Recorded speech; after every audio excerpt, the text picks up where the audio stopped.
Eu vivi com japoneses uma parte da minha infância e da minha adolescência e, cara, foi algo incrível, né? Comi o sushi deles e, deixa eu contar pra vocês, nosso sushi é melhor. Bem-vindo ao nosso canal Falando do Mundo. O quadro da NetLingua Idiomas traz uma infinidade de variedades de assunto e diversão para você.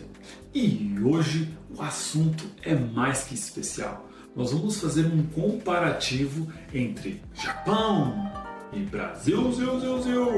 Como o nosso canal fala do mundo, fala das diferentes culturas do mundo e o quanto isso representa, né, dentro de cada país. A colônia japonesa no Brasil é muito grande, principalmente em estados como São Paulo e Curitiba. Eu tenho um amigo japonês, né, o Shinji Yoshida.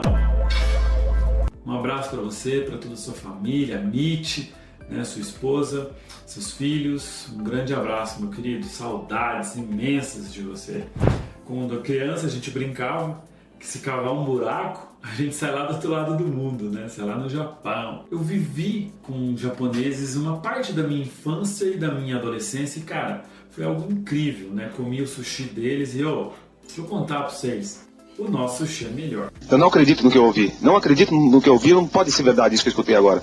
Mas brincadeiras à parte, né? Os comparativos é um pouco do que eu vivi, né? E um pouco do que eu ouvi falar dessa época, né? Dentro do Japão. Então, queria trazer para vocês aqui alguns assuntos interessantíssimos do Japão, né? Para a gente discutir esses comparativos. O primeiro comparativo é a questão da comida tradicional. E qual que é a ideia? Nosso prato diário é arroz e feijão. É corriqueiro no Brasil você comer arroz e feijão em qualquer esquina, qualquer centro, qualquer lugar do Iapoca ao Chuí. Agora a minha pergunta é, como que é um café da manhã no Japão, assim, popular, tá? Digamos assim, de algo mais tradicional, mais cultural, mais popular, e não, né, de classe média alta. Vamos pegar a classe média japonesa aí. O que vocês comem de manhã? Oi, Renan! Então, o café da manhã tradicional japonês é como se fosse um almoço leve, mas bem nutritivo. Ele tem arroz, sopa de miso, peixe, ovos e também tsukemono, que são legumes em conservas. E tudo isso junto com chá verde. Agora eu vou para o segundo comparativo entre Brasil e Japão. Agora eu quero algo sobre trabalho. O japonês só trabalha. É real? Como que é essa parte na vida real? Né? Falando na raiz mesmo. Como que vocês vivem essa questão do trabalho, do happy hour japonês? Eu ouvi boatos, gente. Tem japoneses que trabalham tanto que às vezes eles chegam num ponto que eles, em vez de ir para casa, eles dormem na rua. Eles dormem na rua. Tu faz uma hora extra aqui no Brasil e aí você, ao invés de ir pra casa, eu vou dormir aqui mesmo na rua porque amanhã eu já tenho que trabalhar de novo, né? Então eu queria saber, é real isso? Não é real? Me conta um pouquinho estranho aí.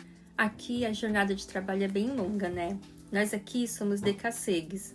A maioria das pessoas trabalham em fábrica de autopeças, eletrônicos, fábrica de alimentos, construções civis e etc, né?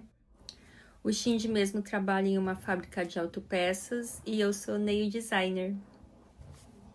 Né? Me diga uma coisa, vou falar sobre um termo, espero não falar bobagem, que é o karoshi. Algo também atrelado ao trabalho, mas na tradução é morte por trabalho. Existe realmente essa questão das pessoas morrerem de tanto trabalhar? Cara, não sei, isso é real? Conta pra nós aí. O termo karoshi, que significa literalmente morte por excesso de trabalho, existe sim. Mas o Japão ele adotou umas medidas para combater isso, limitando a quantidade de horas extras e fazendo as pessoas usarem as folgas remuneradas. Terceiro ponto comparativo. Eu tenho uma pergunta legal, tá dentro desta linha também, que é sobre a floresta do suicídio. Teve um caso do Jack Paul que ele até estourou no YouTube no sentido negativo, porque o YouTube hoje é muito restritivo com vídeos e muita gente diz que está atrelado a este vídeo que ele foi, né? E no Japão as pessoas chegam, sabem, existem, ou isso não é comentado por ser um assunto delicado? é um assunto mais restrito e muito mais propagado, né, para a gente do Ocidente aqui. A floresta Aokigahara fica perto do Monte Fuji, na província de Yamanashi. Lá, em algumas partes, o GPS não funciona muito bem. Mas logo na entrada tem umas placas dizendo, tipo, sua vida é preciosa, pense na sua família. Mas mesmo assim, algumas pessoas usam a floresta para acabar com a dor que elas acham não ter mais solução. Como que vocês equilibram a identidade brasileira? Vocês nasceram no Brasil, foram morar no Japão, né? Como muitos brasileiros vão buscar a vida nos Estados Unidos, Japão, Europa. E a gente sabe que tem coisa nossa que a gente é criado, que a gente leva do Brasil para o mundo. Então me contem como que é esta questão da identidade brasileira e principalmente do preconceito. Se existe algum tipo de preconceito por vocês serem brasileiros e não serem, né, japoneses natos. Quanto à identidade brasileira aqui, ela vem se transformando. A nova geração, ela mescla elementos culturais dos dois países, transformando em uma identidade própria. Mas a identidade brasileira aqui está bem viva. Nós temos igrejas, temos festivais, temos escolas brasileiras e supermercados também que vendem produtos típicos do Brasil. E também, já aproveitando essa questão da cultura, Mitch, me passa um pouquinho sobre a questão de filhos, né? Vem para nós aqui que os japoneses têm poucos filhos, que os japoneses acabam, né, tendo uma questão social de filhos, que vai ter problemas daqui 10, 20, 30 anos. Os japoneses têm muito idoso e tem poucas crianças. Isso é real? Vocês recebem bolsa para filho? Me conta um pouquinho essa parte, né, da cultura também. Realmente, a baixa taxa de natalidade e o envelhecimento da população tem preocupado bastante o Japão, mas isso pode estar acontecendo por vários motivos. Um deles é porque o custo de vida aqui é muito alto e também a jornada de trabalho é muito cansativa e muito intensa, né? Mas para tentar incentivar a natalidade, o governo japonês ele oferece algumas ajudas, como o auxílio infantil, que é um benefício mensal, apoio na educação, médicos gratuitos ou com desconto, e em algumas cidades você ganha bônus em dinheiro quando o filho nasce. Eu vou terminar, né, com essa pergunta e colocando um pouquinho sobre se existe algo no Brasil que vocês sentem falta, além do calor humano, e claro, um comparativo também sobre esporte. Como que é o esporte aí? No Brasil, futebol. Eu sei que os japoneses amam futebol.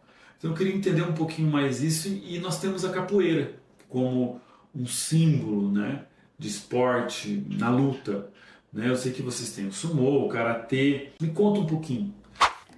O que mais sentimos falta, com certeza, são da nossa família, dos nossos amigos, de não ver os nossos filhos crescendo com os filhos dos nossos amigos, de não ter tido tempo de dar o último abraço naquele que amamos e se foi. Com certeza, isso é o que dói mais. Um dos esportes mais populares aqui é o beisebol, mas aqui quase todos os alunos têm que participar de um clube de esporte, tipo tênis, basquete, futebol. Aqui os meninos fazem futebol, jiu-jitsu, vôlei e skate.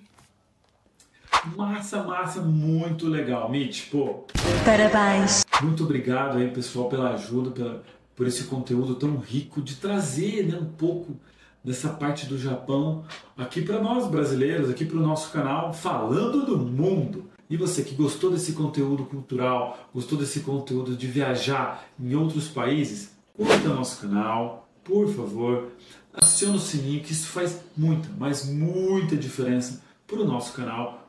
Para você só curtir ali, ó, de boa, tranquilo, não dá nada. Mas para nós que estamos criando conteúdo, um conteúdo que busca qualidade, que busca trazer curiosidades, né, entretenimento de alguma forma, será um grande prazer tê-los em nosso canal. Obrigado mais uma vez e tchau, obrigado!